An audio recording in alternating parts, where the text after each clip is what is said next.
Ladies and gentlemen, Assalamu alaikum and a very warm good morning. Uh, Welcome to the Ministry of Foreign Affairs.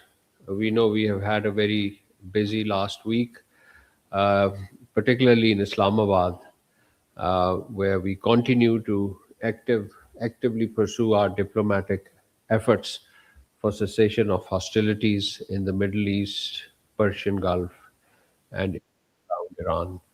The Honorable Prime Minister Mohammad Shahbaz Sharif and Deputy Prime Minister, Foreign Minister Senator Mohammad Ishaq Dar have held numerous telephone conversations with their counterparts across the region and the wider world.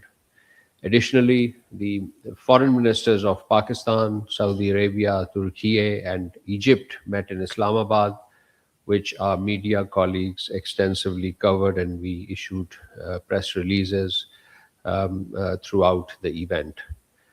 Uh, First of all, let me begin with this four party meetings, consultations. This was the second of the series, second meeting of the consultations among the foreign ministers of Pakistan, Saudi Arabia, Turkey, and Egypt. You would recall that the first meeting was held in Riyadh on the 19th of March. Before formal talks in the group format, the visiting foreign ministers held bilateral meetings with the deputy prime minister and foreign minister of Pakistan, and I'm sure you covered our press releases that we issued on this meeting outlining the basic themes that were discussed. Um, the three foreign ministers also called on the prime minister, honorable Prime Minister Mohammad Shahbaz Sharif. The prime minister's office also released media readouts on these meetings, which were extensively covered. Uh, the foreign ministers of the four foreign ministers' important consultations in the Ministry of Foreign Affairs covered a range of issues, including reviewing prevailing situation in the Middle East and the Gulf, efforts to de-escalate violence and hostilities, and promote peace and diplomacy in the region. Pakistan highly values its relations with the brotherly countries of Saudi Arabia, Turkey, and Egypt. These interactions provided an opportunity to further strengthen Pakistan's cooperation and coordination with these two countries across multifaceted areas of mutual interest. The formal consultations and talks of the foreign ministers, four foreign ministers, held in the Ministry of Foreign Affairs lasted 15 minutes longer than the originally scheduled time. So at the end of these talks, you would recall that our Deputy Prime Minister and Foreign Minister delivered a media statement which included a host summary about these four party consultations. The host summary by the DPM had following key points just to sort of rehash. One, the discussion focused on possible ways to bring an early and permanent end to the war in the region. Two, concerns were expressed that the ongoing conflict is extremely unfortunate for its devastating impact on lives and livelihoods across the wider region and beyond. Three, the unity of Muslim Ummah in these challenging times is of utmost importance. Four, the Deputy Prime Minister and Foreign Minister of Pakistan briefed the visiting Foreign Minister on prospects of potential U.S.-Iran talks, U.S.-Iran talks in Islamabad. The visiting Foreign Ministers expressed full support, their fullest support to this initiative. Five, the Foreign Minister reaffirmed the unity to contain the situation, reduced reduce the risk of military escalations, and create conditions and structures negotiations between relevant parties. Six, the foreign ministers advocated dialogue diplomacy as the only viable pathway to prevent conflicts and promote harmony. They called for upholding the United Nations Charter, the principles of the Charter, particularly respect for sovereignty and territorial integrity. And finally, the foreign ministers also discussed ways and means to further strengthen mutual cooperation among the four brotherly countries. Another very important development of this week was the visit of the Foreign Minister and Deputy Prime Minister, Senator Muhammad Ishaq Dar, to China, undertaken at the uh, invitation of the Foreign Minister of China, Mr. Wang Yi. Uh, the visit provided an opportunity for both sides to hold in depth discussions on regional issues as well as bilateral and global matters of mutual concern. The Deputy Prime Minister's visit to China, despite medical advice to rest, was evidence of the importance that we place on this relationship with China. The other issues that came up for discussion was Afghanistan. A milestone of achieved during the visit was a 5 point peace plan initiative uh, of China and Pakistan for restoring peace and stability in the region.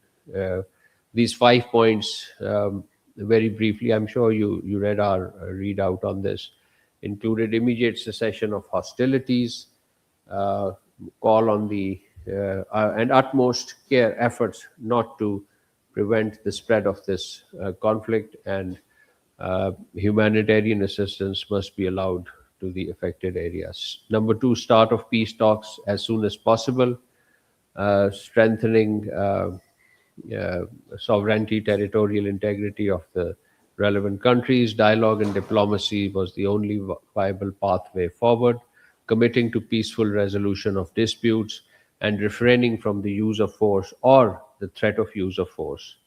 Security of Number three, security of non-military targets must be ensured. The principles of protecting civilians in the military conflict should be observed, and upholding of full adherence to international humanitarian law.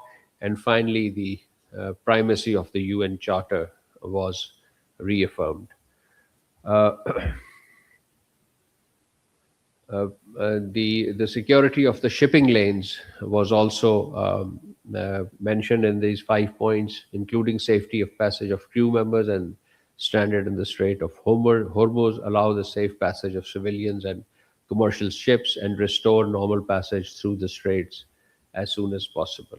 So this was, ladies and gentlemen, in the gist of the 5 points peace, 5 points peace initiative by Pakistan and China, and moving on to some of the other aspects, which includes the roundup of the important telephone conversations that was held between Prime Minister and his counterparts and the Deputy Prime Minister with his counterparts.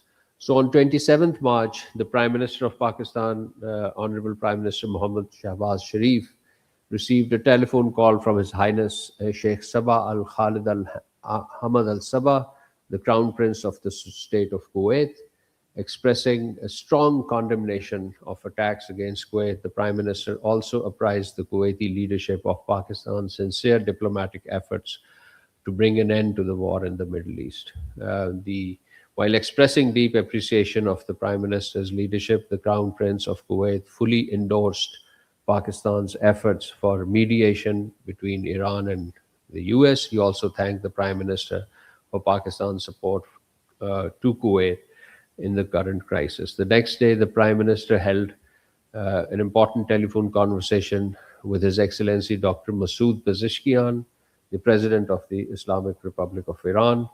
Our Prime Minister briefed the Iranian President on the strong endorsement of Pakistan's peace initiative and expressed the hope that the viable path towards ending hostility could be found collectively. While appreciating Prime Minister's sincere diplomatic efforts, the Iranian president shared his perspective on the ongoing hostilities perpetrated particularly by Israel against Iran. He stressed upon uh, the the need to build trust in order to facilitate talks and mediation. And in this regard, he acknowledged the Prime Minister's supportive Pakistan's supportive role for peace. On 31st March, the Prime Minister received a telephone call from His Excellency Antonio Costa, the President of the European Council. The two sides exchanged views on ongoing hostilities in the Middle East. They also discussed strengthening EU-Pakistan-EU relations, including the importance of GSP Plus and upcoming Pakistan-EU Business Forum in Islamabad, scheduled end of this month.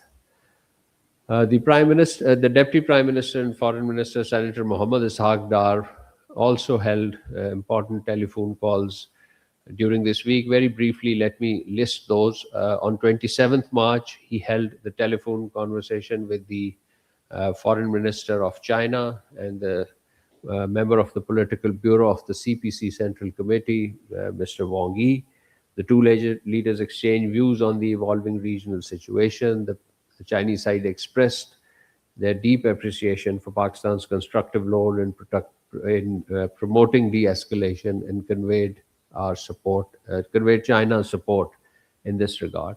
Both leaders reaffirmed that Pakistan and China are strategic cooperative partners bound by mutual trust. They agreed to continue working closely to promote peace and stability in the region and beyond. And uh, 4 days, 3 to 4 days later to this telephone call, the visit of the Deputy Prime Minister to China took place. The second important telephone conversation was the DPM held on the same day with the Foreign Minister of Egypt, Dr. Badr Abdul Atteh. He also spoke on the same day with the Foreign Minister of Turkey, and he also spoke with the Foreign Minister of Turkey on 27th March and then on 31st March. On 28th March, the DPM had a telephone conversation with the UN Secretary General, Mr. Antonio Guterres. They exchanged views on the evolving situation in West Asia and its implication for international peace and security. The DPM underscored that United Nations remains indispensable to conflict prevention and resolution, and reaffirmed Pakistan's unwavering commitment to diplomacy and dialogue as the only viable pathway towards sustainable peace. Secretary General Guterres expressed appreciation and extended full support for Pakistan's ongoing diplomatic efforts in pursuit of peace and stability in the region. On 28th March, the DPM spoke with the Prime Minister and the Minister of Foreign Affairs of the State of Qatar, His Excellency Sheikh Mohammed bin Abdul Rahman Al Jassim Al Thani. And the same day, he held a telephone conversation with the Foreign Minister of Indonesia, Mr. Sugiarno. On 29th March, he spoke with the Foreign Minister of Iran, His Excellency Abbas Araghchi. The two leaders discussed the evolving regional situation and ongoing developments. DPM emphasized the need for de-escalation, stressing that dialogue and diplomacy remains the only viable path towards lasting peace. This conversation took place on the eve of the four-party talks in Islamabad, the group of four foreign ministers.